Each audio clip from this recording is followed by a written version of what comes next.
చక్రధర్ అమూల్యని గార్డెన్లో మాట్లాడుతూ ఉంటాడు.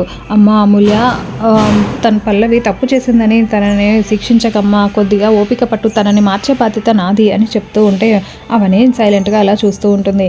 మరోవైపు పల్లవి చక్రధర్కి ఫోన్ చేసి ఇంక మాట్లాడుతూ ఉంటే, ఇప్పుడే అవని వాళ్ళు ఇక్కడికి వచ్చారమ్మా, ఇక్కడే ఉంది అవని అంటే, ఇంకా నువ్వు అవనికి చాలా దగ్గరగా అవుతున్నట్టున్నావు, నువ్వు నన్ను ఇలా ఇబ్బంది పెడుతున్నావు, నువ్వు అవనికి నిజం చెప్పడం వల్ల నన్ను ఇంట్లో అందరూ ఎలా చూస్తున్నారో తెలుసా, ఒక పని దానిలా చూస్తున్నారు, అందరికీ సేవలు చేయలేక చచ్చిపోతున్నాను, అసలు ఇలా ఎన్ని రోజులు ఉండాలో నాకు అర్థం కావట్లేదు, ఈ పనులు ఇదంతా జరిగింది నీ వల్లే నేను ఇలా ఇప్పుడు ఇలాంటి పరిస్థితిలో ఉన్నాను అని పల్లవి అరుస్తూ ఉంటుంది. ఇంకా చక్రధర్ ఏమీ మాట్లాడకుండా సైలెంట్గా చూస్తూ ఉంటాడు. మరోవైపు అవనికి మాత్రం కొంచెం ఓపిక పట్టుకో అమ్మ అవని, పల్లవి మారేలాగా నేను చూసుకుంటాను అని చెప్తూ ఉంటాడు.